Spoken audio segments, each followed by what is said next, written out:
Natacha Polony. Bonjour Natacha. Bonjour. Natacha, alors Marianne publie cette semaine un sondage IFOP très intéressant, réalisé auprès des jeunes de 18 à 30 ans, autour des questions d'identité, de genre, de valeurs républicaines.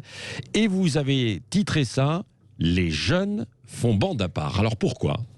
Parce que sur ces sujets, en fait, ce qu'on constate, c'est une fracture générationnelle qui devrait nous inquiéter vraiment.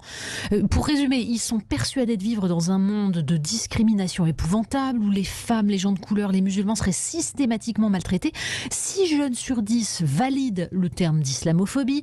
Ils sont 41% à considérer qu'il existerait un privilège blanc, 41% aussi à trouver évident qu'il existe un racisme d'État. Et bon, à côté de ça, d'ailleurs, il y en a 43% en particulier dans les communes rurales qui pensent aussi qu'il existe un racisme anti-blanc. Oui, mais c'est normal d'être plus radical quand on est jeune ou pas ? Oui, sauf que là, on a des jeunes gens qui n'ont plus les mêmes conceptions que leurs aînés. Ils vivent pas dans le même monde. Ils ont visiblement pas conscience des progrès accomplis depuis les années 50, 60, et ils s'approprient des concepts de sociologie importés des États-Unis, mais ils sont incapables, par exemple, de définir la laïcité à la française. Pour eux, majoritairement, c'est un moyen de faire cohabiter les religions, de les mettre sur un pied d'égalité, quand les plus âgés la définissent comme la séparation des religions et du politique et le moyen de faire reculer leur influence dans la société. On peut essayer de se rassurer évidemment en se disant que la vie a tendance à structurer ce qui est éruptif, ce qui est peu construit chez les jeunes gens, mais là on a surtout l'impression de mondes séparés. Donc on voit clairement en fait l'incompréhension totale entre générations et c'est doublé en plus d'une violente guerre des sexes. Vous voulez dire que quoi ? Que les jeunes filles sont plus virulentes contre le sexisme, c'est ça ? Alors, c'est pire que ça. Ouais. Il y a 67% des jeunes femmes qui considèrent que la situation n'est pas satisfaisante concernant l'égalité homme-femme, contre 42% des jeunes hommes.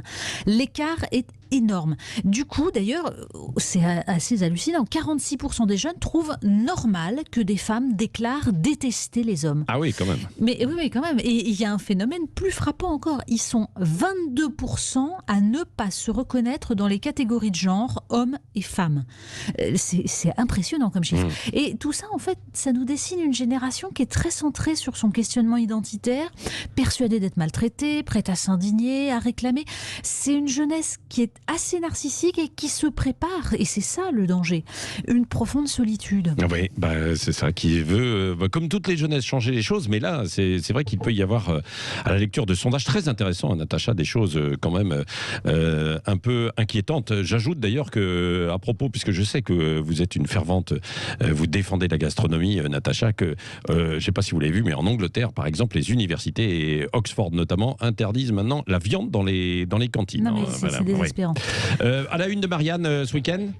Eh bien, on pose la question des vaccins avec une enquête de fond. Est-ce que c'est une simple histoire de fric ? Est-ce que la France va être encore à la ramasse ? Et qu'est-ce qu'on risque ? Merci Natacha Polony, comme chaque vendredi matin sur Sud Radio.